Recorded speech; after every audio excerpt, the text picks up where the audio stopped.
Boys and girls, May I just start out by saying that it feels wonderful to be here tonight, today, wherever you're at right now. It feels good, man. It really does. It feels so nice to be here. For those who don't know, I've had a lot, and whenever I say a lot, I mean money has been spent, things have happened, a lot of things have happened since our last show. I say our, it's me. Since my last show on the HUD.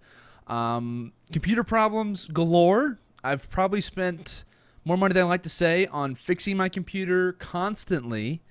But it seems to be back to normal. I've got completely new stuff, so streams should be in high quality. Looking forward to making more YouTube content. Looking forward to streaming, not even just streaming the HUD, but streaming to a bunch of different stuff, man. Streaming all kinds of stuff, like Overwatch, Call of Duty, Infinite Warfare, Modern Warfare Remastered. I promise you, when Modern Warfare Remastered hits, I don't think my stream's going to go on for like a week straight. Kidding. That's not true. But hey, welcome everyone to the HUD. What is this, episode number 7? Let me actually check the Twitch. Okay, Twitch, episode number 7. Twitch was having a few problems. I was really nervous. I was like, cool, I got everything ready to go. I've literally had everything pulled up for like 2 hours just ready, just to make sure I have everything set up. So whatever I'm, wanting to add a few things and I have enough time to do it. And Twitch just goes off. Now it apparently showed up like 5 minutes ago. I'm not even sure. I'm just glad that it's back. I'm glad you guys are here. I'm glad that I'm sitting here. We're just talking about Call of Duty. Everything is right with the world for right now, before we start talking about stuff.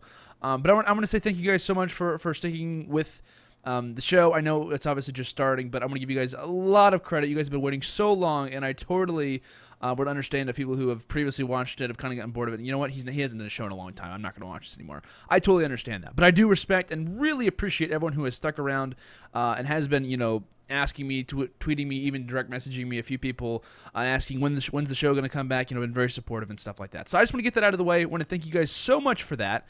And I apologize for my disappearance. Even though I've been tweeting like crazy, at least COD champs this past weekend, I was tweeting probably more than I ever have, for a very long time. One thing I'm going to add as well, got a new microphone, the Shure SM7B, wonderful microphone, first experience with an XLR. Pretty sure I have all the settings figured out correctly. I'm going to try my best to make it sound a little bit more radio-y. That was my whole reason behind doing it. So if you guys are curious, any questions or anything you guys want to add at the chat at any time related to the stream, if something's, messed up or something's going wrong, feel free to tweet me. There's nothing wrong with that. Or even putting it in the chat as well. So with that in mind, let's talk about some stuff today, guys. Let's talk about some stuff. So, champs happened, this previous weekend. It happened this previous weekend. $2 million tournament. I'm not telling you guys stuff I'm not telling you stuff that you don't already know, clearly. And I'm not going to be going over it as frequently as I would have maybe if it was a few days ago. Like if it was maybe like 2 days ago, I probably would have gone over the entire thing, gone over brackets, so on and so forth. So Champs is great, right? I think we can all agree. Champs was an incredible event. Maybe if you weren't there, it might be a little bit different. However, though, if you were there, you probably didn't have the best experience, especially if you're the VIP. Because I think what the general consensus is that online it was fantastic to watch, despite a few issues here and there with the stream, the audio problems that we ended up having a lot of the time.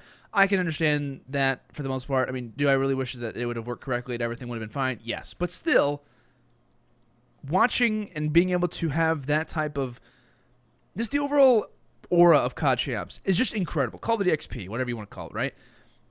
Watching that this weekend, I think honestly kind of reinvigorated my love for Call of Duty esports. I had so much fun watching this weekend. I can't even describe how much fun I had. And it's kind of funny because I'm just sitting here, just watching, have my laptop out because I was actually during the time that I had a lot of computer problems. I was on my laptop a lot. But I want to give a massive credit to the Call of Duty scene for that. I know OpTic obviously got knocked out a little bit earlier than people were expecting. Personally, had them around that situation, that placing. However, though, we had a lot of people watching, man. We had a lot of people watching, and I promise, while watching this tournament, I know I'm kind of like giving a massive description over it, but while watching the grand finals, I have not had that feeling in a very long time. That has kind of started in Black Ops 1. It was completely elevated to Black Ops 2. You had a couple, things with it here and there. You had some moments in Ghost that I thought were incredible. Some moments in Advanced Warfare even. Black Ops 3, though, Champs, to me, will by far be the one thing that I remember most about this title because of how great that it was. So I think, personally, it was a great event. My favorite event over a long period of time, probably my favorite event, if you want to include Advanced Warfare and Black Ops 3 together, was an incredible tournament. A lot of awesome action. Thought the XP zone, good idea. I really liked that a lot. I thought that was a brilliant idea. I know some people were kind of... that I know were, kind of hating on it a little bit. Why do they have an extra stream? There's 5 streams now? I agree it's a lot. I think it's definitely a lot of streams to kind of handle and get in it. They were going back from Call of Duty Alpha, then to, Call of Duty, there's the regular Call of Duty channel is where the XP zone was at. However, though, I think they handled it really well. I do. I think they handled it very, very well. Thought the XP zone was perfect. Having Jack and Puckett on there was good. I thought that was really, really enjoyable. So I'm going to give a massive shout out to the XP zone. I thought that was really, really good idea. And I would not mind whatsoever if they take that idea into future, champs and stuff like that. So, and just, having like a hub kind of, it's kind of like a sports center type of situation how they had there. The analyst desk going on was good. But we had some, interesting endings, I guess, because I'm not going to go over the full placings. You guys probably know the placings. If you don't, feel free to go to CoD Esports Wikis. Have everything there for you. If you guys want to go to callofduty.com/esports, they have the full listings there as well. So if you guys want to follow along or anything like that, I'm not going to be going over it, but if you're just curious, you want to know the placings potentially, you can obviously feel free to go and kind of go and check that out. So, but we had some incredible moments really from this weekend. I mean, you can just look at play after play after play. MLG, I think, posted a top 5 plays from the weekend.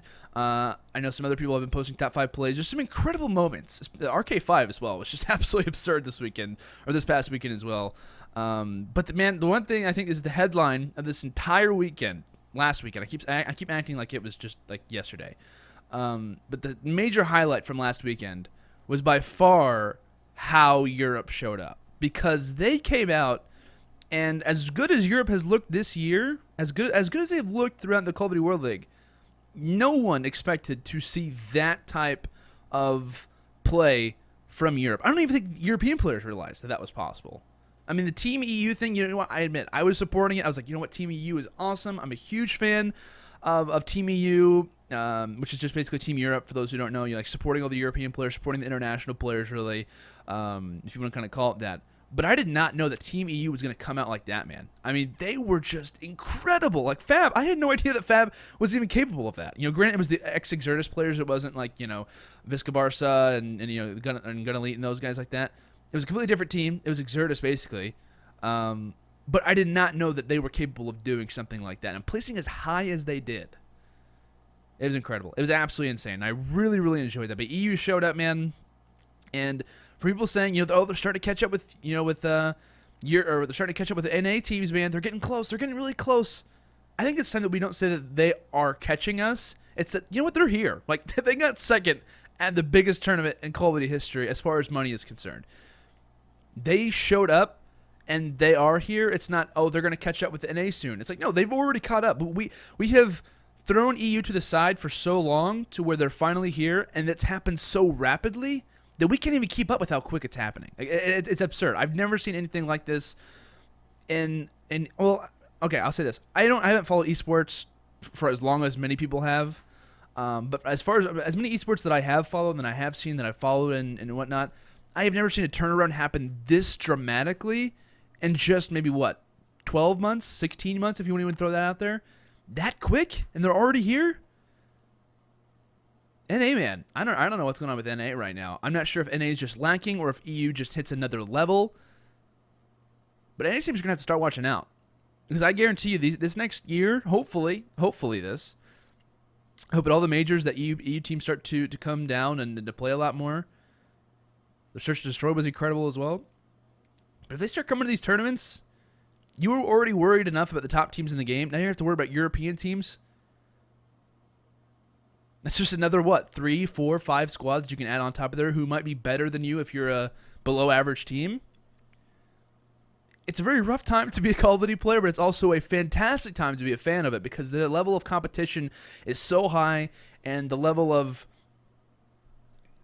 I guess 'cause, like inconspicuity. I can't really think of the word I'm trying to say here, but just the level of competition that we're at right now, where no one is absurdly better than anyone else. I mean, of course that's going to be there, right? Of course we have a winner of every tournament, but I feel like if we have some top teams who are playing well, this kind of reminds me of the Ghost days, except for the Cole/EG era, where at some points anyone could beat anyone else. Like, it seemed like that. Now, granted, it's not going to be that way, but at times it seemed like that. And I feel like right now in Black Ops 3, we're also at that point too. And I hope that kind of translates into Infinite Warfare. I always want to call it Advanced Warfare. I hope that translates into IW. I really do. I really hope that same level of where everyone's at. I honestly hope nothing changes. I hope nothing changes. I hope Europe is still there. I hope the NA players are still obviously playing as well as they are. I'm sure that's going to be there. But it was absurd to see EU play, man. And we saw some incredible talent. I see some guys mentioning in the chat right now. And I think Liami God mentioned a really good point. Would it have been interesting to see how Mill would have done with Swanee and XP? I totally agree with that. I thought Merck's Miracles did a fantastic job at filling in. But can you imagine if they would have had Swanee, their original player, on there? I don't know if that would have necessarily completely improved them, because Mill's kind of been like an up and down squad throughout the year. They've looked really good, but they've also kind of lacked at times.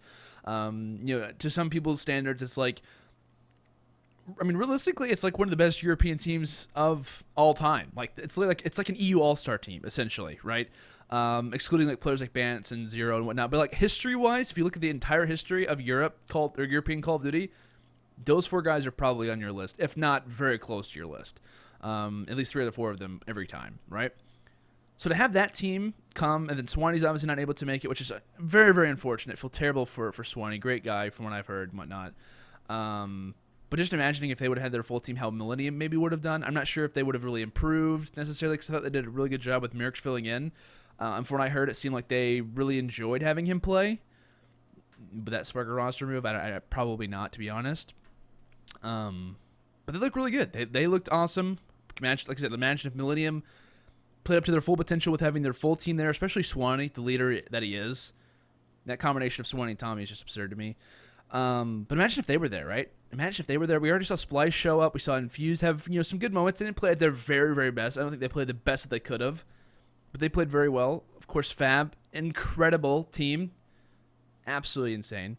But especially Splice, though, right? Splice played out of their minds. You had Josh going off. Joe had some insane moments from the weekend. There was that one meme of, it was a picture of Scump and Joe next to each other, and under Joe it said 480p and Scump it was like 1080p. And it was like, you're like a little joke, I can understand that. And then after this weekend, people were reversing it and saying Scump was the 480p and Joe was like the 1080p. Like, it was a little joke, a quality joke and whatnot. But it's awesome to see that. Not necessarily as far as like memes are considered, or like, oh my gosh, Joe's way better than Scump now, which I don't personally believe that. I don't think anyone does. But it's nice to see that we have a little bit of difference now. People are starting to give respect to the European players, and at the biggest stage of all time, they showed up and proved that Europe can be a top team, if not a top 5 team, if not a top 2 team in the game, which I believe that there are at least maybe 2 or 3 European teams who I could put in my top 10, if not my top 5. And personally, I believe that Splice was one of my favorite teams, and there was no credit for me to give this, so I'm not like saying, oh my gosh, I knew that Splice was the best European team. I just thought something about them, that they'd perform better against NA teams than I thought the other European squads did. Just how they lined up, their Man of War usage was way, I'm trying to say, way earlier than everyone else. Like, they were using the HVK, they were using the ICR, they were using really different AR, so I expected when it came down to champs time, these guys are going to have a lot of strategy saved up, right? They're going to have a lot of strategy saved up. European, ANZ, NA, the banner protects are so much different, man. They are so much different. And so when you have the NA squads who are used to a typical Bandis, high calibers left in. Wow, how crazy is that? Like, it's like going to like an amusement park, and everything is like so underwhelming. Like, there's no really crazy roller coaster. It's like going to a kiddie park, right? It's kind of like the banner protects are. When you go to Europe, it's like going to Six Flags. I don't know. You get my point, though, right? It's very underwhelming if you want to watch the NA banner protects and whatnot. There's really nothing that crazy that normally comes out. I mean, you might see a blast suppressor ban here and there. You might see a fast hands ban, maybe. I can't remember the last time I've seen that. Might even see a weapon ban if you're lucky, right? But in Europe, stuff like that is so typical. It happens all the time. a lot of the time they ban weapons too, which I find very interesting. So you're very versatile. They proved that this weekend, and I didn't at all plan to talk about them for this long. However, though, they did very well, and I was incredibly impressed with a lot of the guys. Impressed with a lot of the guys who played. Bance was out of his mind. To me, has solidified himself as a top 10 player in this game without a doubt. It's hard to compare because, of course, they've only played in so many. There's only been so many matchups this year where NA has versed EU, and ANZ has obviously been involved as well. But I can only imagine if more tournaments would have happened, the experience of EU versus NA, would that maybe have propelled NA to not be as, not really nervous, but to be as unexpecting, potentially, or that maybe that could have helped Europe out even more to have that level of competition at a consistent basis. Which I'm going to be talking about that a little bit more. I'm going to be talking about Search and Destroy, but teams not practicing that online. In a little bit, we have a stacked show to talk about today, so I'm going to try to make my way through a lot of topics. If not, though, we can always save it, maybe even do an episode tomorrow or the day after to try and and catch up on things. But yeah, amazing tournament. Champs was absolutely incredible. But of course, a major story from Call of Duty Championships was that OpTic, of course, did not perform the way that many people, if not everyone, assumed. And for personally, I had my bracket a little bit different than a lot of people. I was not correct in my bracket, so I'm not at all saying, oh my gosh, guys, why did no one agree with me? I had OpTic losing to FaZe, right? I had OpTic losing to FaZe, and the reason why I had them, just say this, the reason I had them losing and not even winning the championship is I thought their consistency was not there. I thought their consistency is not there right now.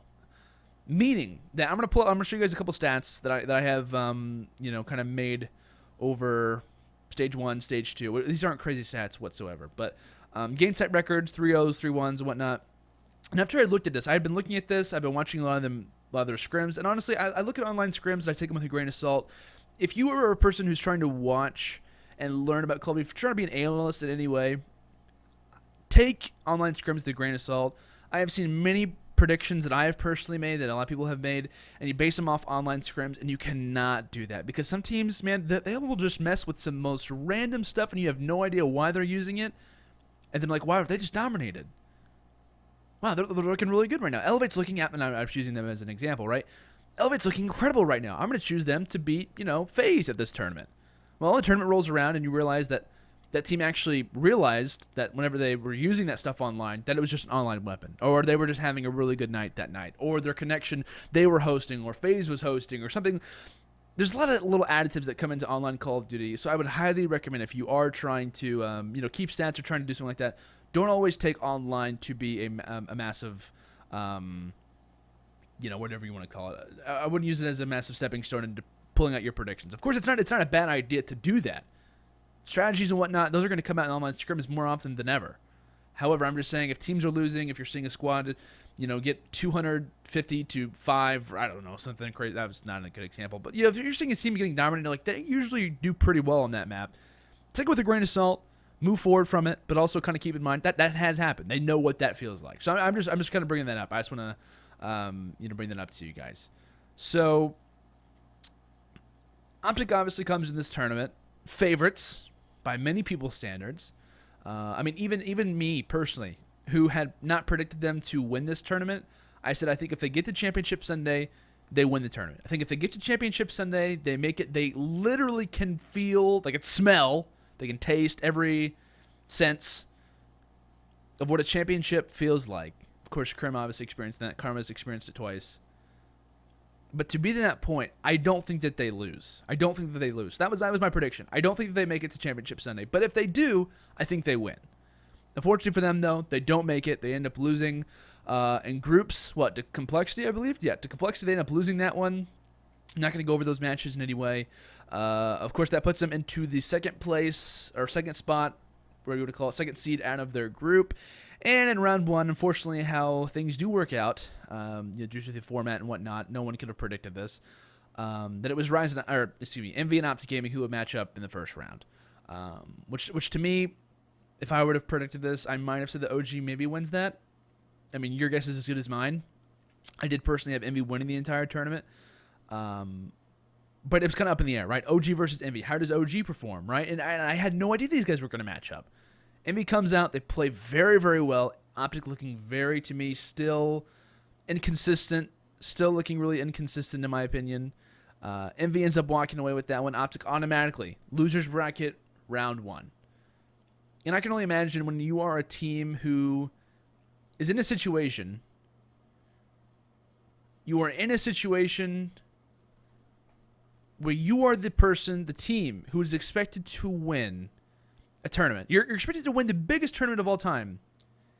Plus, you're also looked at as a team who failed last year. By far last year, they were much more heavy favorites. Because heading into this year, they've lost a few tournaments. They haven't played to the best of their ability. Advanced Warfare, I mean, it was just like OpTic.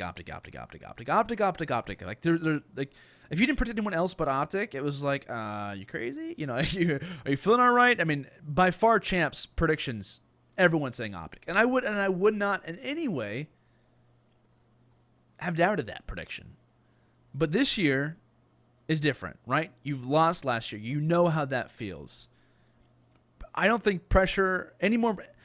Once they got into the losers bracket, once they lost that first series versus Envy, their losers bracket round 1, I cannot imagine how much pressure was on them into every single match. Every single match. You lose a series, you're done. You're out. Your tournament lives, your hope at being called the best team of all time is either over or it's at least delayed. And I cannot imagine having that pressure on your shoulders with millions of fans at home. Now, not necessarily all of them watching, but millions of fans who know that you are supposed to win this tournament and you get knocked out into the losers bracket round 1. It wasn't even like they made it far and they got knocked out in the last second. No, they're starting from scratch, essentially. But a major question for me that I personally had coming into this tournament was that their consistency is not the same that it was at the beginning of the game. So I was telling about this earlier. I have a few stats I want to point out that, in my opinion, are very, very important. This is the difference between Season 1 and Season 2 of the Call of Duty World League online league. Keep in mind, online. This is not on LAN. This is online stuff. I just want to put that out there. So Season 1, they had 11 3-0s. They went to a 20-2 record. Very, very solid team, obviously. Best game types switched dramatically after the Season 1. And hardpoint for Season 1, 19-3 in hardpoint. 19-3. Search and Destroy, 17-10. Not the best, but still very, very good. Uplink, 20-2. And in CTF, they were 7-4. Obviously, 20-2 record, you're going to have stuff like that. You know, obviously. Like, whenever you look at that, you're like, wow, they're really good at that game type. And that one too. It's like, yeah, well, they went 22. They lost 2 out of their 22 series that they played. It's crazy, right? So keep that in mind. Now, the difference between stage 1 and stage 2 to me was obviously their consistency, their level of play at different game types. Season 2, only 5 3-0s and 7 3-1s. Now, that might seem like, oh, okay, great. Like, you know what, they had 6 less 3-0s than they had last year. To me, OpTic is the best team of all time at overwhelming their opponent, right? Because they come out like a shot. They literally destroy you in the hard point. They play consistent in the search and destroys. Krim's calling out what he needs to. Scump's dominating. Karma's doing his thing, formal sniping or holding down a lane. They're very good at overwhelming you. To me, they're the best team in the world at it. And in each game, that also reflects on how... It also reflects on how the series goes as well. To me, the way that OpTic dominates is if they 3-0 or if they 3-1. I don't like them going to Game 5, if ever. There are some teams who I look at it, and I think for every squad, right, you don't want them to go to 3-2 because anything can happen in a Game 5. But if there was ever a team who I would not ever want to go to a Game 5, or at least Game 4, it would be OpTic Gaming. For sure, right? Because they're so good at destroying their opponents, at making sure they have no way of coming back in a series. So like I said, best game type switched dramatically after Season 1. Season 1, they had 11 3-0s. Season 2, 5 3-0s, 7 3-1s. Meaning that maybe they're losing a hard point. Maybe they're losing a search and destroy. Maybe they're losing an uplink. I said losing a lot there. I apologize. They're losing. Okay, sorry. The best game type switched dramatically, like I said, after Season 1. 19-3 in hard point. Stage 2, 14-8. 5 more losses. Stage 1 to Stage 2. Things like that are going to happen. Search and Destroy went from 17-10 to 19-7. So, played a little bit more matches, but overall had a better record in Search and Destroy. Uplink went from 20-2 to 10-12. 20-2 to 10-12. How crazy is that? That is absurd to me. They lost 10 more uplinks. They lost 10 more uplinks in Season 2 than they did in Season 1. 22 in Season 1, 10-12 in Season 2. CTF 7-4 in Season 1, 9-6 in Season 2. Basically the same thing, right? So to me, like I said, consistency was always a problem. I saw them coming into Stage 2 thinking we're going to see the same thing. We're going to see consistency as always.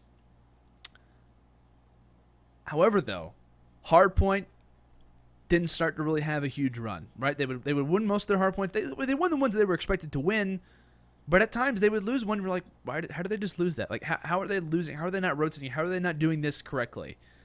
Maybe that's teams catching up. I'm not even sure what to call that. I'm not even trying to provide a diagnosis as to why these things happen. However, though, I am saying that the reason why I personally did not predict them and the reason why I think that they did not do well at this tournament isn't just their Search and Destroys, but it is because of inconsistency in their game types. I really think that Uplink is the major crutch for them. I think Uplink, they have to win. They don't have to, but they really, really need to win that. Because CTF in this game, I mean, I could just toss a quarter or throw a quarter up in the air and say heads or tails, and I think that team's going to win. And no one would really fight it because CTF is weird, man. CTF is weird in this game. I like it, but it's a little bit too slow for me. Of course, you have some squads who are incredibly good at CTF. I know Splice is a really good CTF team. I think Envy, in my opinion, is the best CTF team we have in the world right now. That is a personal thing. It's not at all true based on stats, but it is a personal thought. Luckily enough, they actually won that. Won the champs last map was CTF. Not the last map, but the last map that happened was CTF, which they won on.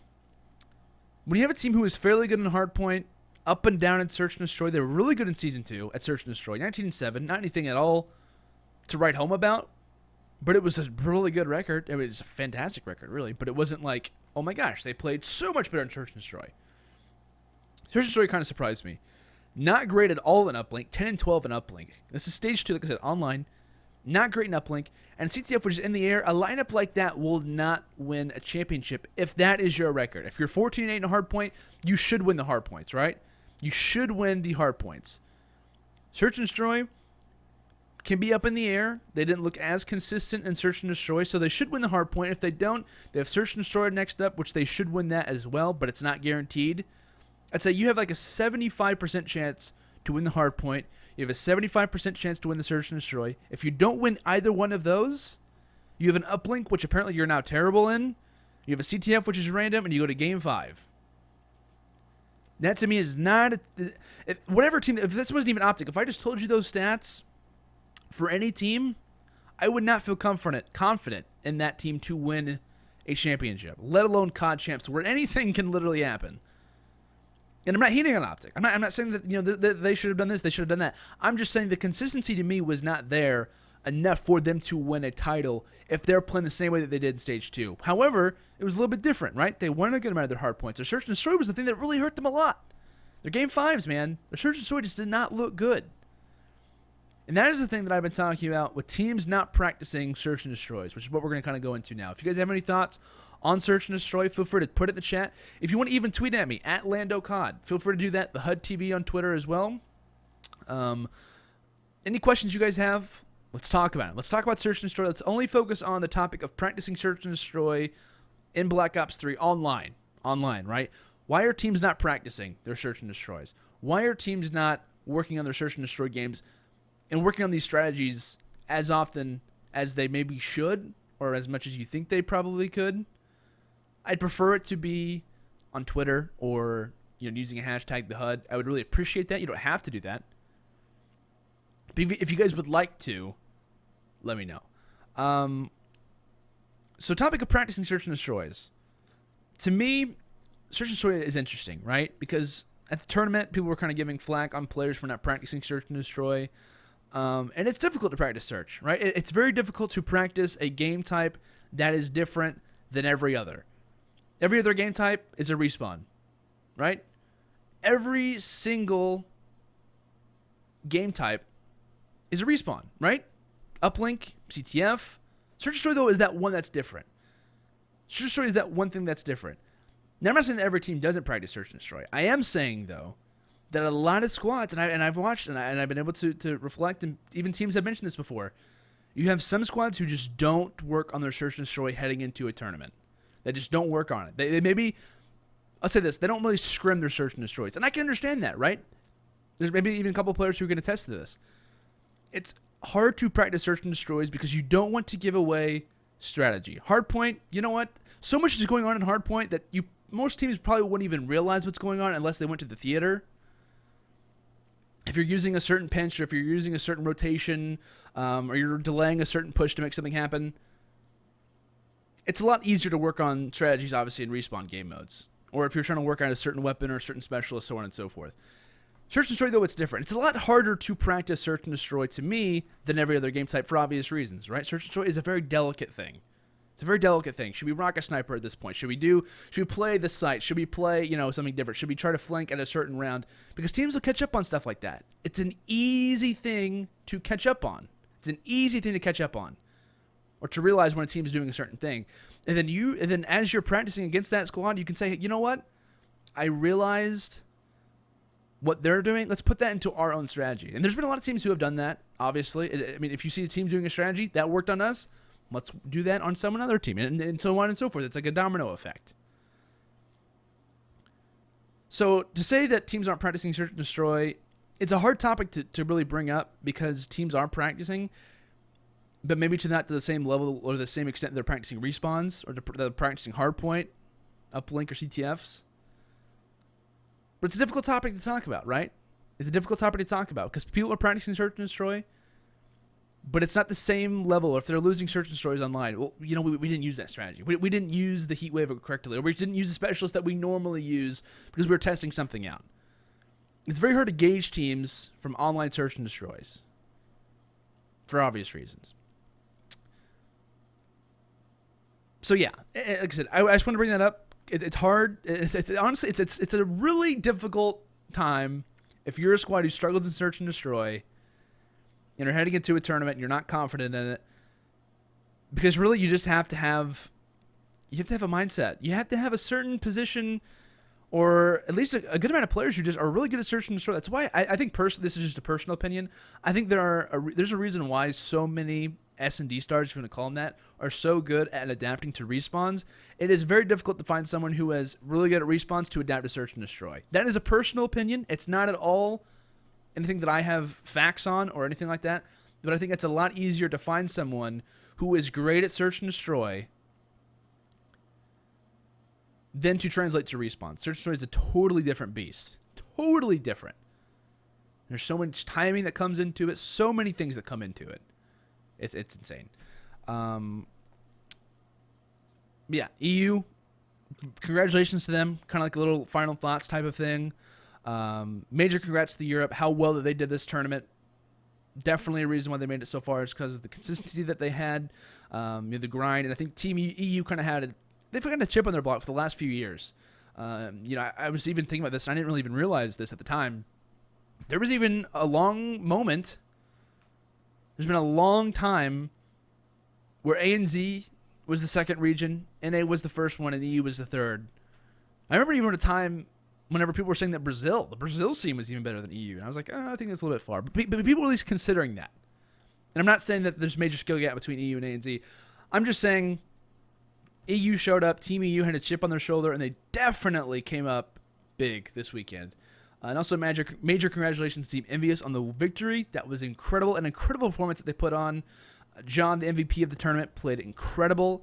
I thought there were some insane moments from Envy, right? Massive congratulations to those guys. I think I see people talking about Slasher in the chat. I think he might have been in the chat, or still is. Major congratulations to Slasher. Thought he played incredible through this tournament.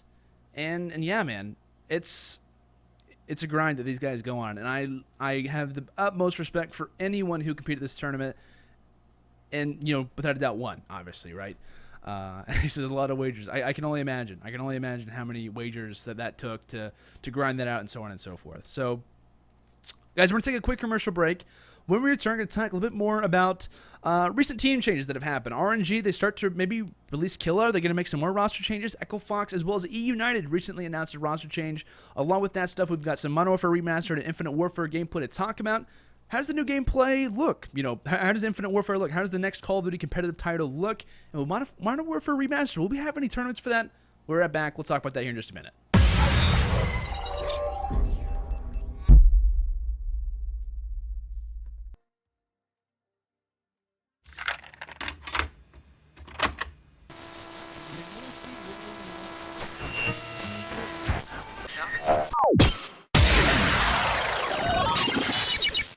Welcome back, boys and girls. It's the HUD episode number 7. I actually had to check for a second just to make sure I'm saying the right episode. It's been a long time, man. It's been a long time, and I'm really glad to be back. I really appreciate everyone who has tuned in up to this point. Of course, we talked about CoD champs for those who might just be tuning in. We've talked about Call of Duty Championships, given my recap a little bit. Obviously, if my show would have been a few days after, I would have totally gone way more in depth. But since everyone's kind of looked at the stats, they've looked at a few things here and there. There's really not much to talk about because I'm just kind of relaying information that you guys probably already know. But something that you may not know, a few recent roster changes have gone down that have kind of switched up a few things regarding Renegades, Echo Fox, as well as E United. Some roster changes have gone down, and to be honest, it's not been a massive surprise, to be real. I've not been incredibly I don't want to say this. I've not been watching some of these teams play, and I'm like, oh yeah, that's not something I expected. There's been a lot of roster changes that have happened so far, and I'm sure there's gonna be a lot more. This is just my opinion. I think there's gonna be a lot more, and those could change and turn into something.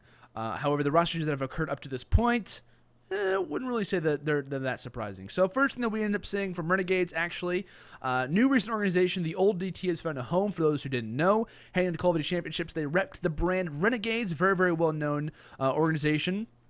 Competed in a lot of different esports regarding the LCS or League of Legends and whatnot. Very well-known organization.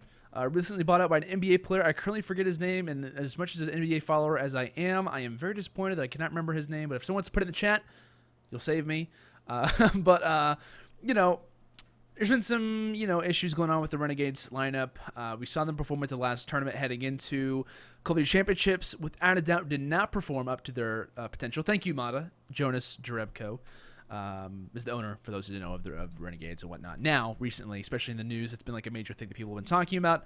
But Renegades released Killa, right? And to me, this is no surprise. There were talks, and I personally wasn't able to witness this personally, but it was known that Killa did not actually show up for their final match that they were playing in their pool, and in that they ended up forfeiting for that reason. Now, I don't think that was the only thing that kind of, tossed over. Might have been like the straw on the camel's back type of situation, where there was so much stuff that was built up. And personally, I just really didn't think that this roster was going to last into the next title. They had some really good moments, right? They had some really good moments, this DT era lineup. They had some great moments at times, so they were looking fantastic. And they were, to me, a team who I was comparing to a lot of others, and I was saying,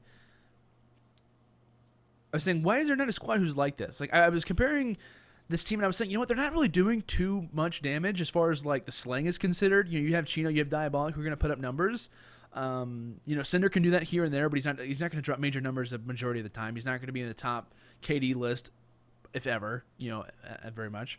And you have Killa, right? Killa, I've watched the DT team play on evac, especially. Killa's got the Man of War in his hands. He's dropping 50 kills, and they lose, and yet he drops 13 kills and they win. It was a team. I'm acting like they're dead. They dead. What? I'm acting like they passed away. This squad to me was different than a lot of other teams, into which at some tournaments they were incredible to watch.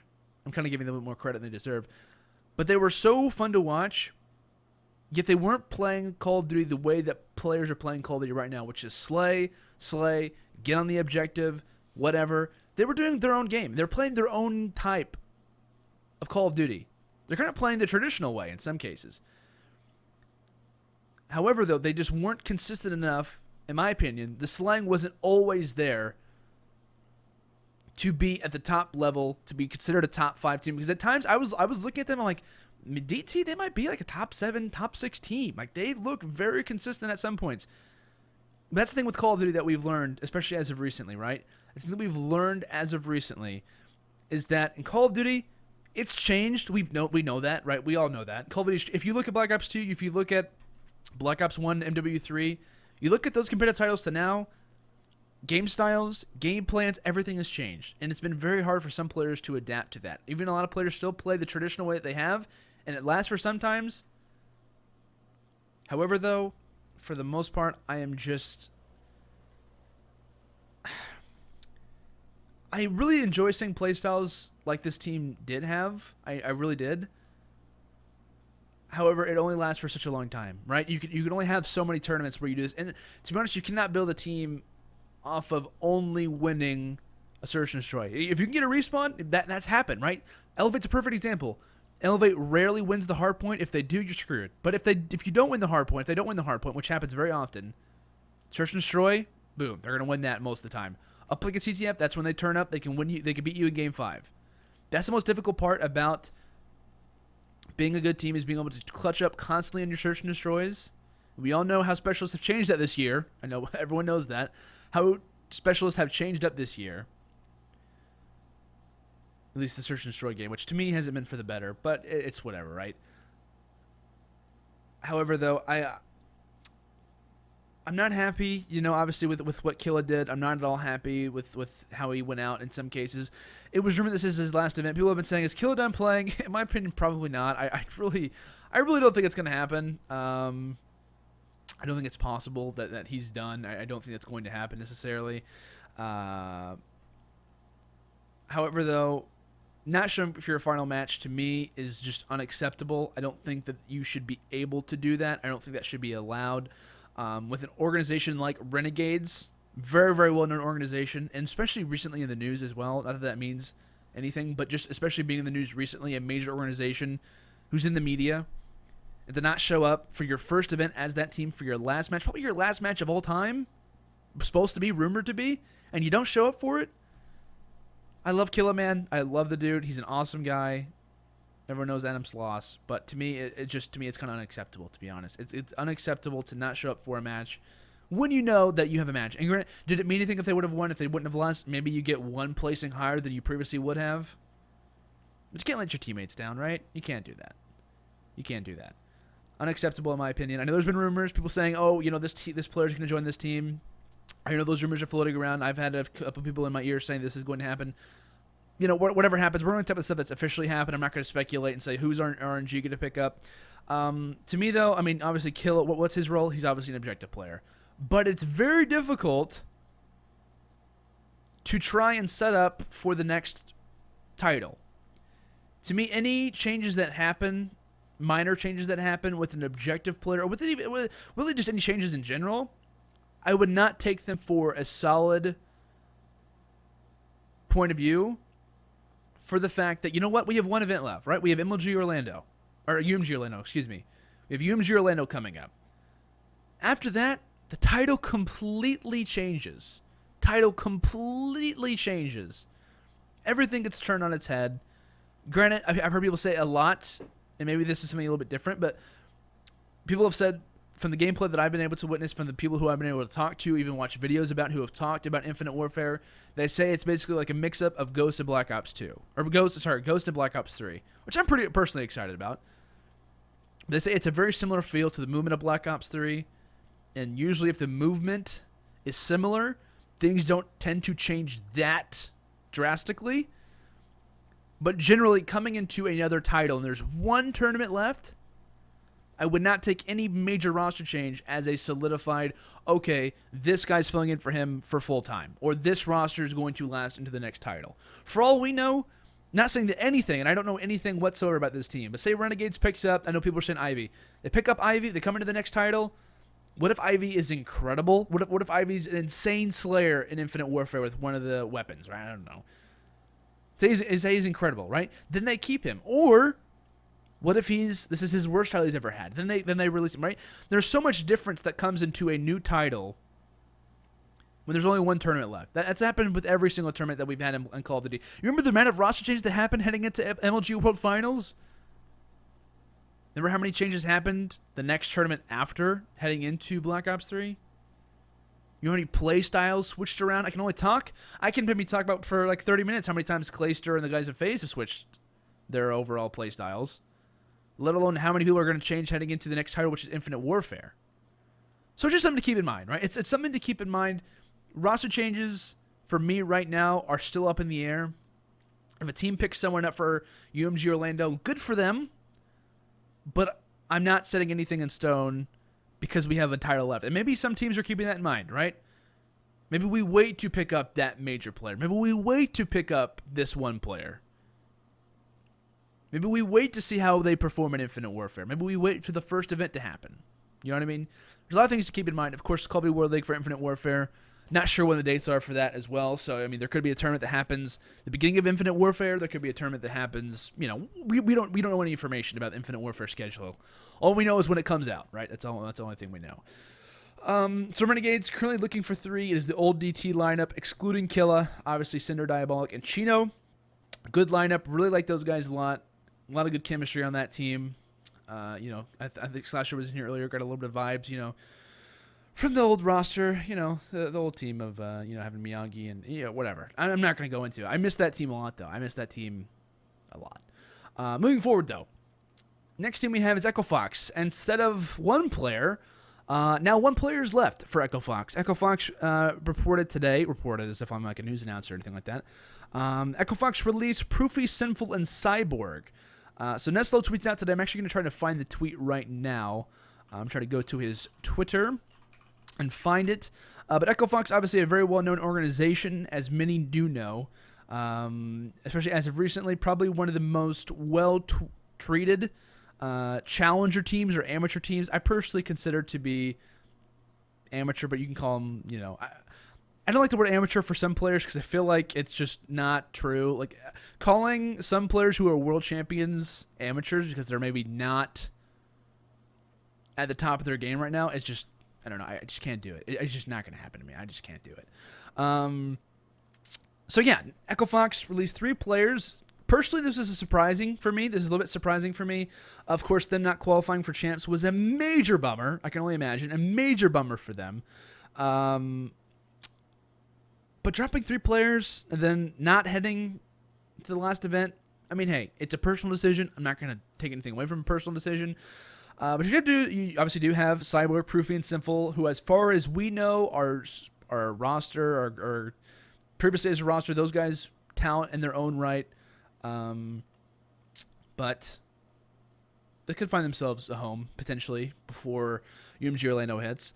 But I'm going to read you guys just one little thing in Neslo's tweet longer that he posted. I can even post this in the chat if you guys are interested and want to check it out. I'm actually going to do that right now. So there it is. If you guys want to check it out, that's the tweet longer that he ended up posting, yesterday, I believe? Yeah, it's the date, September 9th. He says, we had decided that Echo Fox will not be attending UMG or LandO. With very little time, I do not want to build a team for one event, then have to restructure one for Infinite Warfare. Perfect example of what I personally thought. Not necessarily for this team, but just for overall roster changes. Is it worth your time? Is it worth your time to send or to put a roster together to make a massive roster change for one event? Maybe it is, right? Maybe you feel very confident heading into UMG or LandO, and that's totally your opinion. You know better than anyone else does if you're on that roster, obviously, right? So he says, with very little time, I do not want to build, or I already said that, sorry. When the new Call of Duty comes out, or right before, rosters are going to be shaken up and Roster Mania will commence. This is the best organization I have / will ever get the privilege of playing for. Dash at TK, just kidding. So I want to make sure I do things right. I will make Echo Fox will be a contending team throughout the entirety of Infinite Warfare, which has been my main focus since failing to qualify for Call of Duty XP. Excuse me. He says, I've been qualifying or been working constantly behind the scenes with everyone, blah, blah, blah, blah. Obviously, they're not going to attend UMG or LandO. I want nothing other than to see them happy and succeeding. Best of luck to Cyborg, Proof, and Sinful. This process is a lot of hard work behind the scenes, blah, blah, blah, blah. Thank you, whoever is supporting me, and Echo Fox. So, I read that very lazily, and I apologize for that. So, yeah, Echo Fox. this was a team had a lot of hype around them as far as the amateur rosters are concerned, or the challenge teams. I prefer to call them challenge teams, not amateurs, actually. Oh wait, what just happened? I'm sorry. Did Renegades actually tweet out that they just picked up Ivy? Is that true? We were just talking about Renegades. ESPN Esports just tweeted out that I didn't think that was official. Oh well, there you guys go, right? Ivy officially joins RNG. Well, there you go. It's not a rumor. It's official, apparently. Okay, I apologize. I didn't know that was official. Maybe you guys are probably spamming it in the chat. I apologize. Well, all those little superficial things that I was talking about, take them for sure, right? So there you go. Ivy fills in for Killa on Renegades. There we go, man. Apologies for that. Moving on, though. Okay, talking about Echo Fox. Move on from that. They were major talent as far as the Challenger squads were considered. I mean, you look at a team like that as far as the Challenger teams, you look at a lot of rosters. What do they lack? They lack veteranship. They lack the fact of having... They lack having a lot of veteranship on the roster. And this team had that. But it was a thing where you were looking at certain players and you're like, these guys look pretty good, right? I was thinking that Cyborg was an incredible AR talent. I thought Simple was a really good player coming from the teams that he's played on. He played for C9, I think, at UMG South Carolina. Did not play very, very well at that either, which is kind of unfortunate for the team. Proofy, we know a lot of stuff that's happened with him. TSM, that he was on a different roster, whatever that team that he ended up making before that. Question mark, whatever. Leaves that team, leaves Luminosity Gaming prior to that happening. They had a good lineup, right? They had a really good lineup as far as the amateur community or as far as the challenge. I don't want to say amateur. As far as the challenge teams are considered. But the slang to me just wasn't there on a consistent basis. They're saying the rebuilds in play. Personally, I don't like the word rebuild when you're not having the best roster. It would be different if you were like the best team in the world or you're a top team in the world. You're saying we're wanting to rebuild. To me, there has to be something to build in order to rebuild it. Not at all throwing shade at the guys on Echo Fox. I'm just pointing that out. So really unfortunate, obviously, to see what ended up happening with the Echo Fox lineup. I was hoping that maybe they would make maybe one last roster change. I was hoping maybe one or two players stay, or at least two players stay rather than just one. It is a personal thing, but it looks like they do release all three of them. It seemed to leave on good terms, though. It was always good. I personally thought, this is just my opinion. I thought that when these guys started getting picked up together, I was really surprised by how well Echo Fox treated them. And I think it's always good for organizations to take a look back and say, you know what, how do other organizations in Call of Duty treat their players? And from what I was able to witness, from what I was able to see, Echo Fox treated them very, very well. So always love to see that. Always got to give a massive shout out when you see something great, when an organization is going above and beyond what a lot of other people are doing. So massive credit to the organization of Echo Fox. Might not be everyone's want for the roster, for the organization as far as their Call of Duty team is considered. You probably have different opinions than what ended up happening. That's totally fine, right? We all have our opinion. We all have our opinion to go on and talk about. Like I said, they're not going to be attending UMG or LandO. Kind of unfortunate for me, but of course we have talked about roster changes that are occurring right now. Not necessarily are a staple that are going to continue to happen. They're not guaranteed anything because, of course, Infinite Warfare, everything could change, potentially will, based on previous titles. So next, and probably the last bit that we have, I think Ivy was actually in here a minute ago. So what's up, man? If that was the actual one that I'm thinking of, or the actual player. Pretty sure it was. But United, they ended up releasing Ivy and Wheats. Of course, we know where Ivy ended up going. Goes over to NRG. Not sure if this is just my opinion. They didn't really give any information about this. I tried to find out a little bit. Couldn't really find anything. But it seems that United obviously released these two players. I'm not 100% sure. Maybe if Ivy feels comfortable doing it with so, putting it in the chat. If this was on their terms, as far as the players' terms, or if this was personally on the organization's terms. Obviously, they don't have the best performance heading into Call of Duty Championships. Plays 25th through 32nd. They ended up placing 17th through 20th at MLG Orlando prior with a different player. Obviously, Burns was on the team at the time, I believe. And now, as far as we know, as far as we're left to hold to grasp, is that Accuracy and Pac-Man, I guess, are still on the team. For those who know, there's not a whole lot of information about United, right? There's not a whole lot of information going around about the team right now, just because they're not the most well-established organization at the moment, as we know. And Ivy said, I decided to leave, and Pac-Man Accuracy wanted to look for 2. Okay, perfect. Thank you very much, man. I appreciate it. Shout out to Ivy and Slasher as well, who've been in here. Obviously, pro players. Massive shout out to them for being here.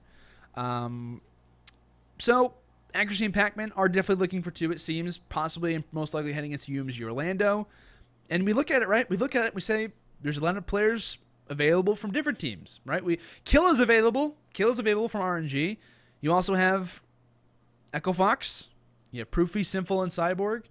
Teams could obviously line up, right? The stars could align for some of these players if they want to try to find a roster heading into UMG Orlando. It is kind of like a last-second thing for a lot of these teams. Hopefully they get the practice that they need.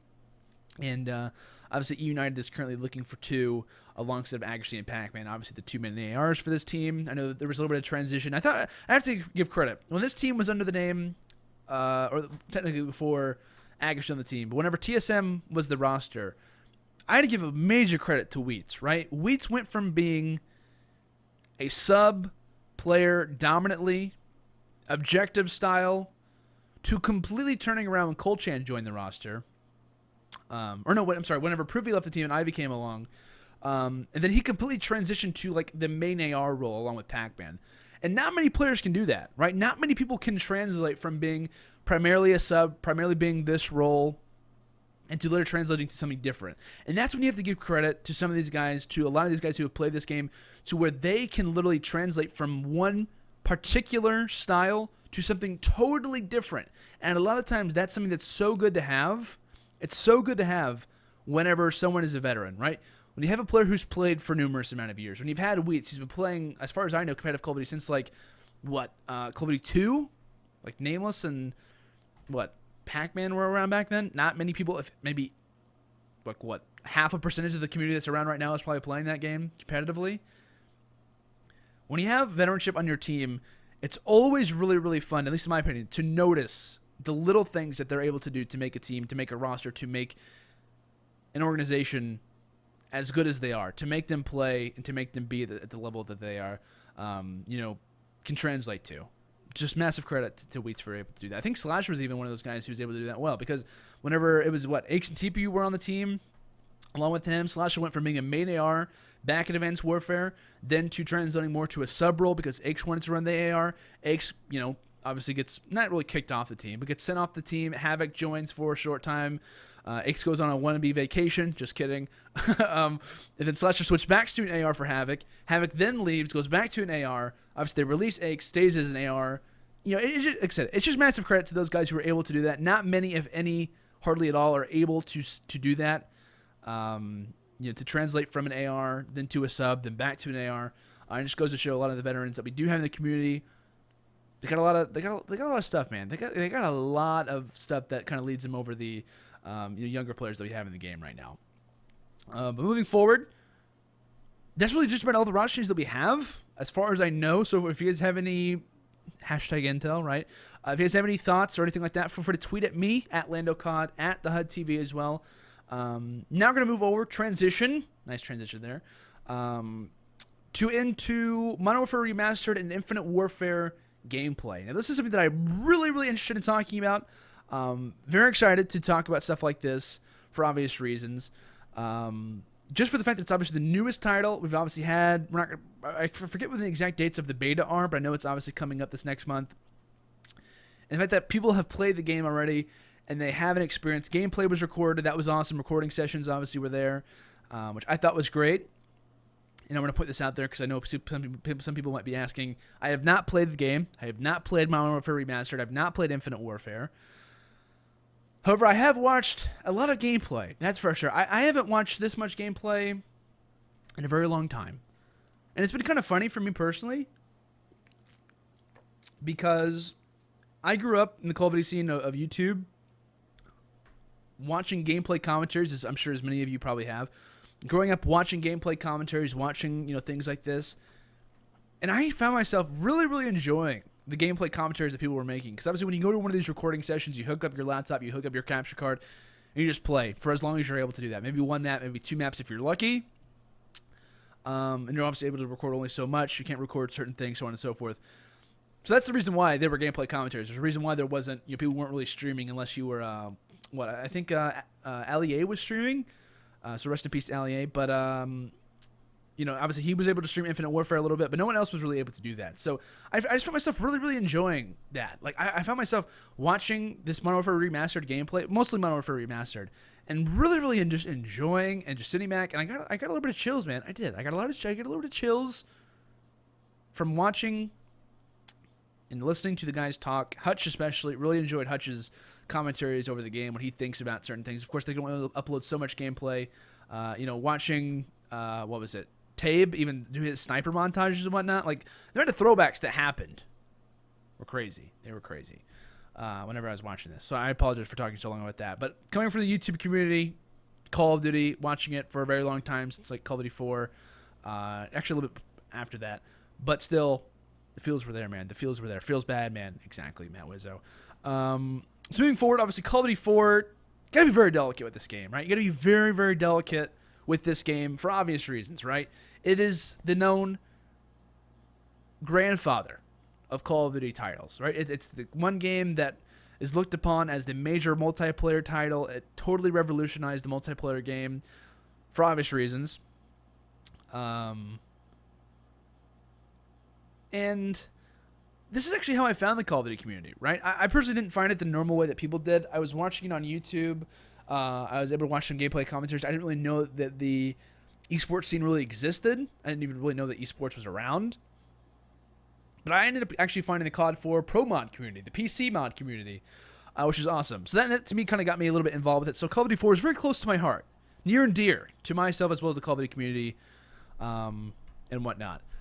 So there's a good amount of things that got tweaked. Obviously, if you go back and play Call of Duty 4 and you go and play Call of Duty Modern Warfare Remastered, you're going to notice some different things for obvious reasons, right? To me, there's a lot of things that got taken out that I'm glad that were, or at least there's a lot of cosmetic things, right? There's a lot of cosmetic things that have changed, that have kind of turned around a little bit, which I think are personally for the better.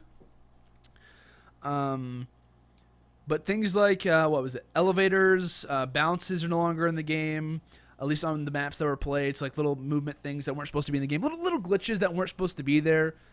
And you can't really blame Call of Duty 4 for having this. What? Call of Duty 4, was that 2008, 2009? You can't blame them, right? That's so long ago to think about. Like, that was like 8, 9 years ago. It's insane, man. But you can't blame them for having those issues and whatnot. But those little things like that have been taken out. But mostly cosmetic things were done. There's been no weapon tuning except for one thing, which I'll talk about. No weapon tuning as far as we know. No nade tuning, which obviously for those who have never played Call of Duty 4, you're going to get a rude awakening when it comes down to grenades and nade spots and whatnot. I promise you that. No nade tuning, no removal of perks, jug, frag times 3 perks, martyrdom, nothing.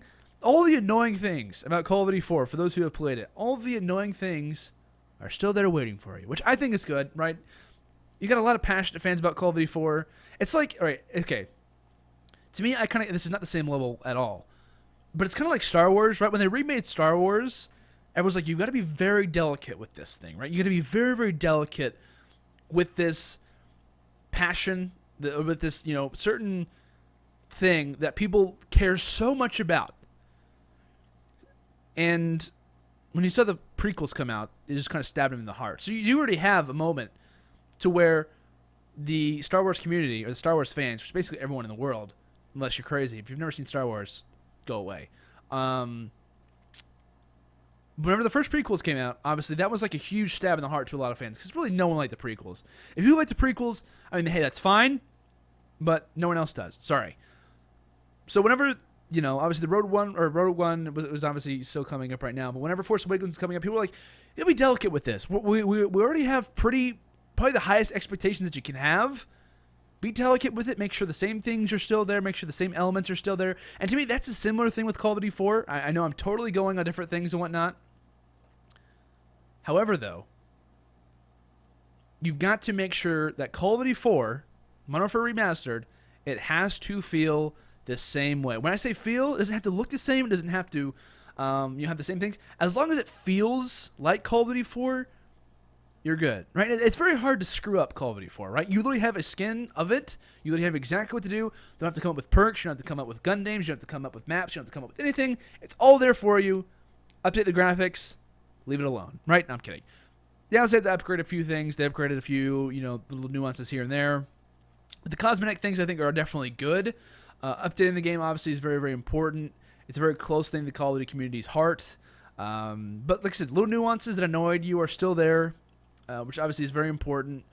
You can't really take out things like that, in my opinion, except for like glitches. I think the only thing that I was talking about for weapon tuning, for those who remember the M40, the ACOG glitch thing, because really, for those who don't know, M40 probably one of the most popular sniper rifles in all of Call of Duty 4, maybe except for like the intervention, but I think the M40 is like the major one.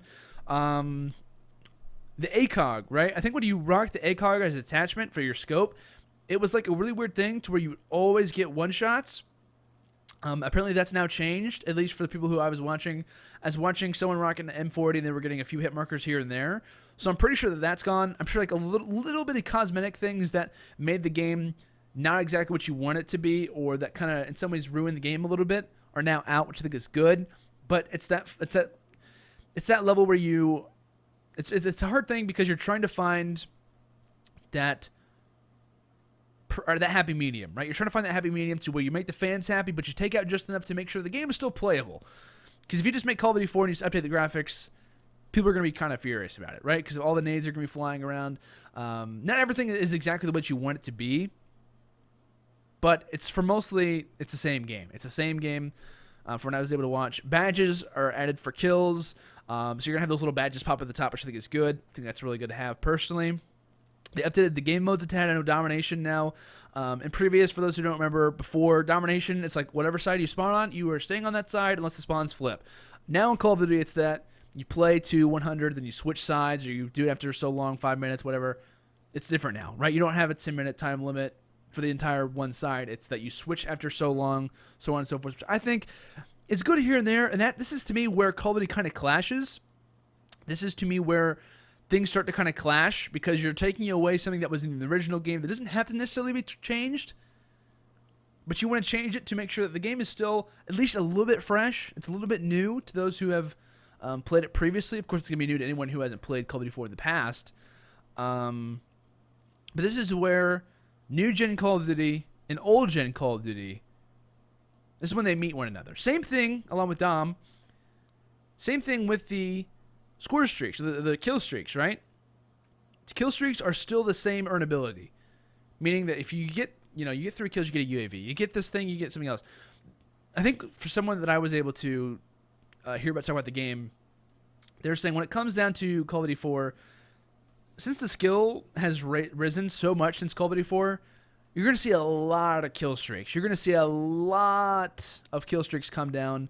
Constant, airplanes in the air, whatever you want to call them, right? There's going to be a lot of that stuff in the air a lot of times. That's like I said, that's the one part where it's very difficult to make a game and remaster it, because you're also going to run into the part of having something and then trying to change it a little bit, but not trying to change it too much, because if you change it too much, you're going to anger the community. Well, if I don't change it enough, then they're also going to get angry because this wasn't changed. This wasn't good enough.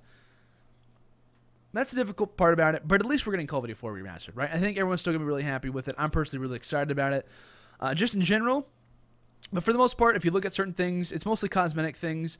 One thing, though, that I was not happy about, that I personally had witnessed, was the weapon sounds. The weapon sounds are different. The weapon sounds are very, very different, which I'm personally not a fan of that. I'm not sure if that's difficult to, keep up with. I'm not a game developer, clearly. Thank God, right? If someone played a game that I made, I would not be happy with it. However, though, I'm not sure if they were able to save those, or if it was a problem trying to save those weapon sounds, or if it just didn't work out well.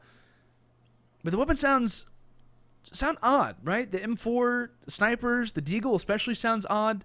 I think people were saying that it's the Deagle from MW3.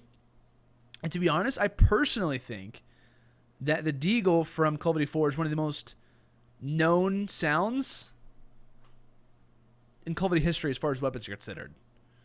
Like I think of the Black Ops 1 from Us. I think of the intervention from Modern Warfare 2. I think of whatever game that you want to relate to. You think of obviously a gun that comes along with it.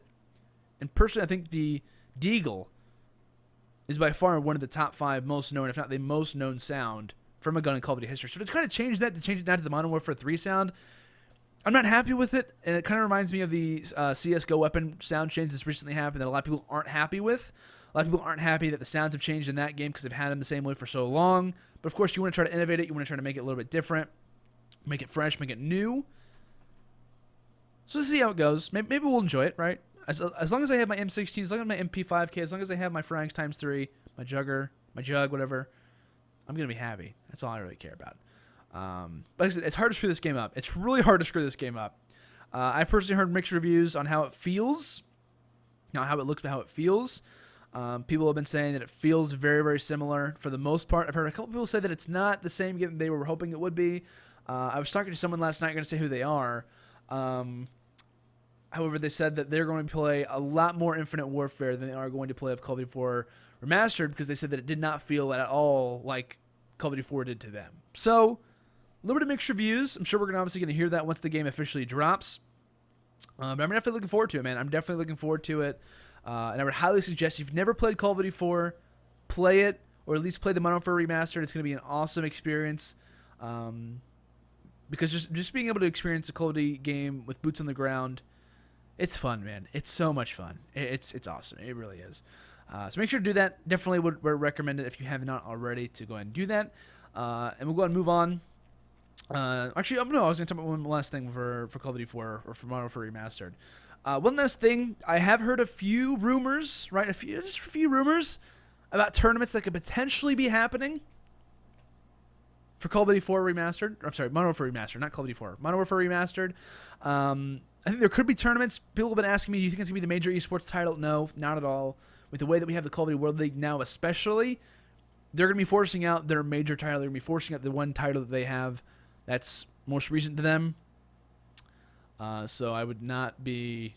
I would be floored if they even brought up of having another league or having a league from our for Remastered. But one thing that I'm really happy about is that we could see obviously previous pro players return. If you don't watch content on YouTube, I've actually been watching a lot of the recent videos that Nadeshot's been posting. Nadeshot fanboy, not really, but his recent videos with like Big Timer. I know him and Merc have been playing with one another as well, but they've also been talking about certain things with Call of Duty 4 coming up. I think Rambo's even given a little bit of hint up to it as well. And they're going to come back from Modern Warfare Remastered. If there are tournaments, they're going to be playing in those. I guarantee you it's going to be so much fun to see the UMG, the GB ladders are going to be going on for this game if they do exist, which I'm pretty sure that they will. To be able to see how many fresh faces that we haven't seen in so long play this game, right? I'm really looking forward. I really hope that we see some guys to return. I think in one of the videos that I was watching, this is the reason why I referenced that I've been watching one of the videos with Nate and Big T. But one of the videos, Big T had mentioned that he had actually gotten in contact with Dodgers. For those who don't know, Dodgers, a major player in Call of Duty 4. Young guy, was he like 14 to 15? Young dude, but incredible. Probably one of the best young talents that we've had in Call of Duty history as far as comp is considered. To be that young and to be as dominant as he was. Dodgers was insane. Had a mouth on him, though, for those who don't remember. But he's been talking about possibly returning as well, which is just absurd to think about. So it's up there, right? If we do have tournaments, it's just to me, the whole idea of thinking that players could return for Call of Duty 4, it makes me excited. It makes me very, very excited. I think, Magnificent Club just mentioned Sharp and COD 4, right? Just the amount of memories that came from Call of Duty 4 and thinking about the pro players who could have returned, maybe are thinking about returning. It'd be awesome to see them, obviously in the ladders and maybe even practicing. If there was a tournament that would come up, it'd be awesome to see. It'd be awesome to see the Call of Duty community kind of have a little bit of a reunion, right? It'd be awesome to see. So next, the last thing we're going to talk about for today, unless we have any questions from the chat, Infinite Warfare, right? We obviously have 2 titles that people were able to play. Infinite Warfare, personally, when I saw the trailer, was not at all impressed. And you guys can obviously leave your opinions in the chat on what you guys thought about the trailer. I was very underwhelmed by the trailer. I was very nervous when I saw the trailer, and I did not like it. With the amount of things that were brought up when I started seeing the battle rigs that were coming out, I was like, why does Why does this guy have like a ghillie suit? Why is he running around? Why does this guy have a shield and he's like running into people? Why is he looking like he's using Reinhardt's shift from Overwatch? I was not a fan of the trailer by any means, and I'll be the first one to tell you I was not a fan whatsoever. Probably one of the, to me, one of the, I would say that the worst, because people might have liked it. I think some people did, but to me, it was probably one of my least favorite trailers that I've probably seen from Call of Duty ever.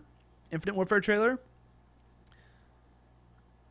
However, though, when it comes into the regular gameplay, when I started to watch the gameplay, when I started to see how the guns felt, and to be honest, I will be the first one to tell you, it might be that honeymoon period where I'm looking at the new Call of Duty and I'm just saying, wow, that looks awesome.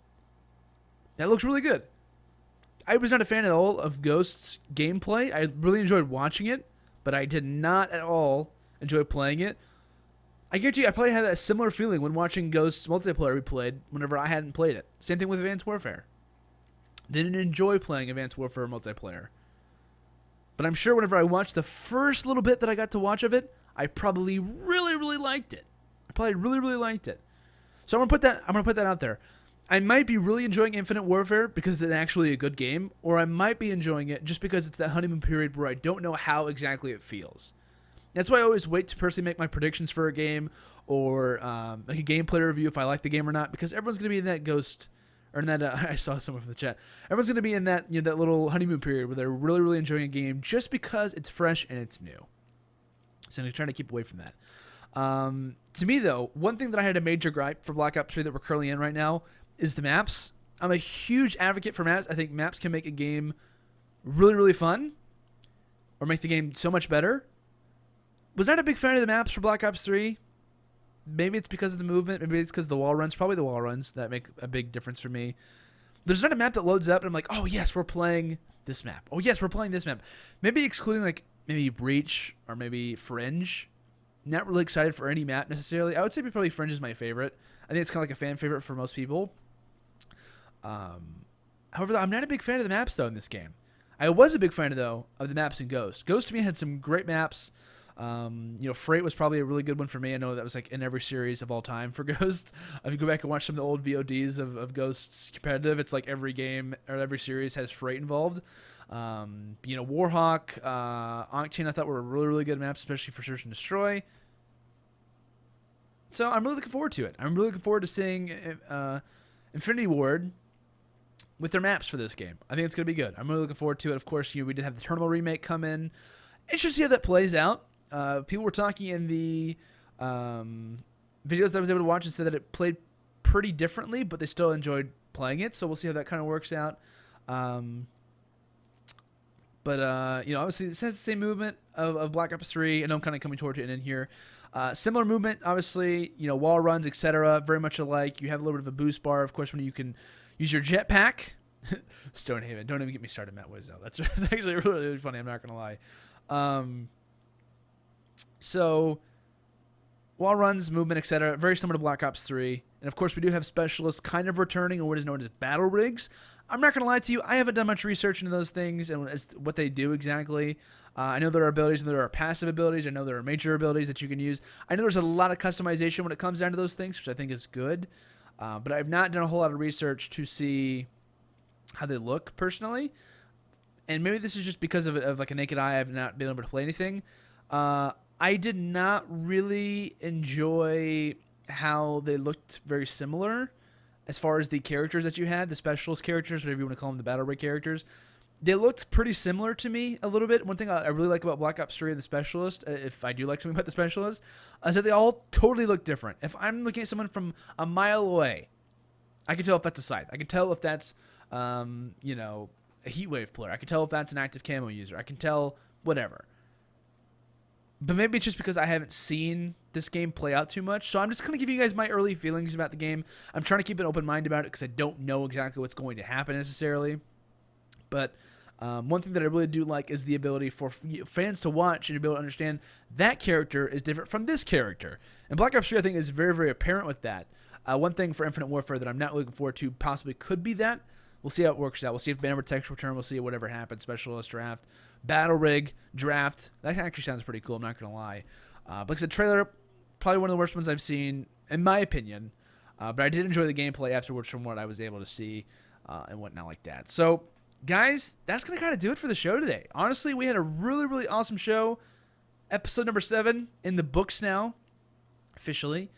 Had a great time with you guys today. It was absolutely awesome. Did not expect to see as much support as you guys gave today.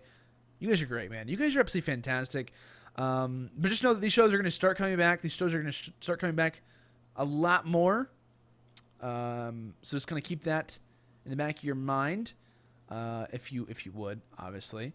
But I'm going to shout out a couple people who have followed today, and we'll kind of close the show. If you guys have any questions at all, right? If you have any questions, feel free to put in the chat. And while I'm reading off these followers, if you guys want to continue to follow, I might answer a few questions, and we might call it a night, call it a show. Because I know I wasn't able to see, all of the questions if there were questions and whatnot. So, really quick, I'm gonna give a massive shout out to some people who have followed so far throughout the show today. Massive shout out to a very silly sausage, to Mata AC, Optimus Pixel 7, Big Pork Nation. What's up, man? Morris Mum. Slim Doggy Dog, that's a very clever name. Shout out to Slim Doggy Dog. Bud Eagle 26, Eminence TV, Tough 6 UI, Tough Guy maybe, I'm not sure. And Fatal Barrage. So shout out to all you all. To shout out to you guys, thank you so much for the follows today. And I just see that one, Kiwi. Thank you so much for the follow as well. Really, really do appreciate it, guys. Thank you so much for the support today. It has been awesome. You guys are awesome, man. You guys are absolutely incredible. So 14-year-old bum, don't call yourself that, man. He said, do you think LG was the most overrated team this year?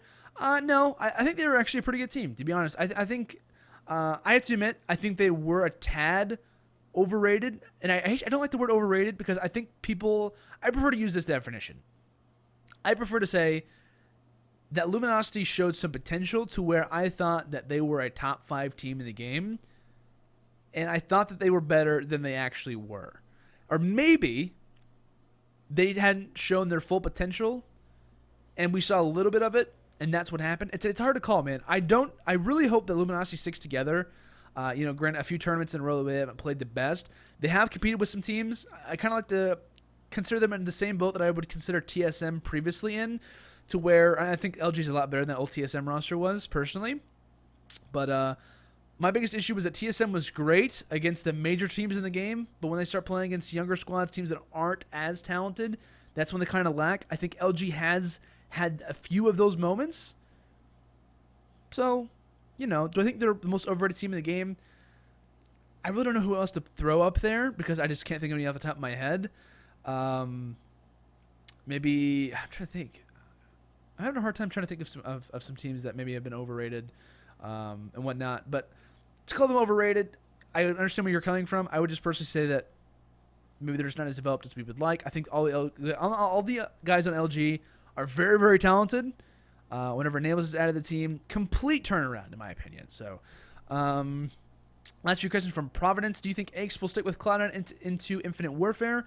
It's definitely possible. I think, honestly, right now, Cloud9 is in a really good position, and I hope that they stick together because I think they have a lot of the key components to make a very, very, very solid team. Not just because of their champs run, but based on the players they had in this game. You have Assault, a younger AR player, incredible talent. Obviously got to start on Cloud9 Eclipse, later obviously brought up to Cloud9. Granted, the situation that happened to where 3 players were dropped and 3 players were added from Cole and whatnot, didn't like that position, but he is insanely talented. You have Aches obviously leading the way, which is obviously what your question is about. Very talented player throughout this entire game. Clearly proved that he is a major player when it comes into Black Ops 3. You have Ricky, a mastermind behind a lot of the things. The support, probably one of the best support / guys who can get kills in all of Call of Duty history. And you have Lacefield, insane SMG player. Very, very young, very passionate, and obviously can make a crowd get very angry with him. I think, and I know this is kind of odd, and people are going to roast me for this, possibly. But I think that if this Cloud9 team keeps the main components of their roster, I think potentially they could be a huge team to look out for heading into Infinite Warfare. With one thing in mind, of course, with Infinite Warfare, it's a different title. Lacefield, as far as I know, don't really know him in the Infinity. So what am I trying to say? Infinity War title. I'm not sure how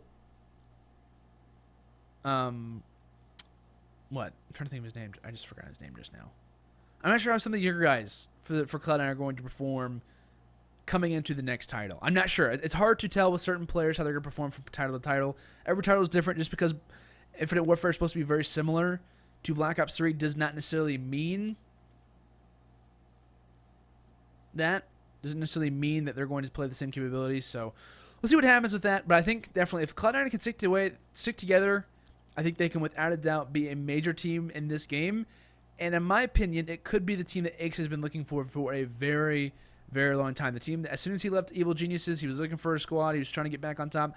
I think he has some key components on his roster right now who can lead up to what he has been looking for all this time. I'm just going to say that right now. So just throwing that out there. Last question. I'm going to take the last question from Kiwi_NZ. Do you think COD will ever reach the heights again like it did in Black Ops 2? It's a really good question. It's a really, really good question. And to be honest, I think sky's the limit, really. And I'm speaking to you from a perspective to where I understand, people are going to come and say, you know what, Landon, you're just a Call of Duty fanboy. You just love Call of Duty esports, and you're kind of blinded by the fact that it hasn't grown over the last few years. I know that Call of Duty has not grown majorly over the last few years. I can understand that, right? I totally understand that. I think there are a few things that need to happen to Call of Duty that are very drastic to bring it back to the level that it was at Black Ops 2. I personally, this is a personal thought, think that if we want to get it back to the same way that it was, I do think that boots on the ground, or at least very similar to boots on the ground combat, needs to happen. I'm not sure if Infinite Warfare can provide that. If it's two boots on the, or if it's not two boots on the ground, but if it's two XOE or two jetpacky, it's obviously a possibility. But I think we need to get to that level.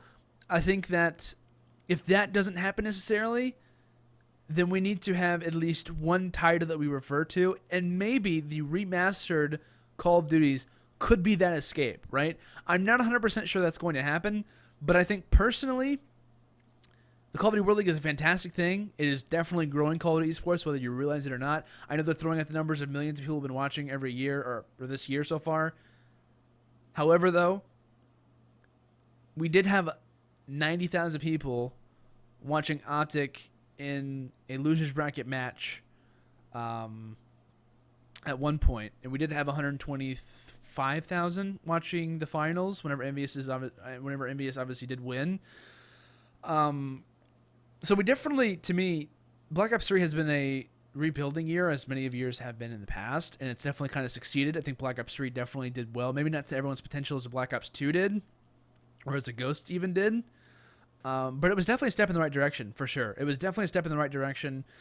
So to answer your question, do I think Call of Duty can get back to the level that it was at Black Ops 2? Absolutely, I do. I 100% think that that's possible.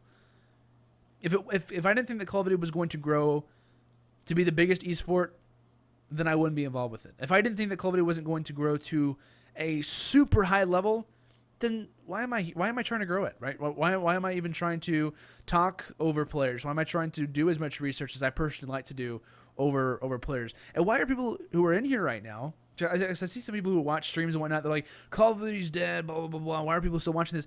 Yet you're still watching, yet you still find a little bit of a fascination with it. And just having that little bit of fascination with Call of Duty, that little bit of enjoyment that you had from whenever you've played multiplayer, from whenever you've watched, whenever you had that little moment when you've seen a Game 5 round 11 where someone's in a 1v1 and they won it, having those little moments here and there, to me, is what makes Call of Duty so much fun to watch.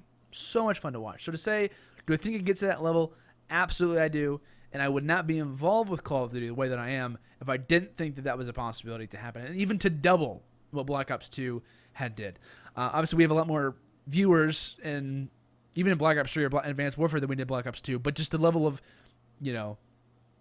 timesing, or just the level the community grew at that time is obviously the major thing that everyone's talking about. So with that, guys, that's going to do it for today's show. The HUD episode number 7 has come to a close. I want to give a massive shout out to all of you who have tuned in from the very beginning to the very, very end. Probably one of my favorite shows that we've ever done, and I drastically look forward, if that's even a word that I can use in a positive way, I really, really look forward to doing more shows, roster moves, anything that happens in the next few days. I'm definitely going to try to compile that to make another episode. Infinite Warfare, when stuff starts, or more stuff starts coming out about that. When stuff starts to happen, man, just know this is the #1 place to find it. I promise you that. But yeah, if you guys also are curious, make sure to follow some social media. If you guys would like to, make sure to follow the HUD TV on Twitter to know when everything is happening, when everything is going live. You guys can follow me personally on Twitter if you guys would like to at LandO CoD, LANDO / or not slash, but COD at the end of it. On YouTube at youtube.com/airlandon, or on Instagram at L1Lando as well. Don't personally use my Instagram a lot more, but I'm trying to get into it. It's just not there for me, but I'm trying to get into it there as well. And if you guys have any ideas for guests that you guys would like to get on the show, feel free to tweet at me, tweet at them.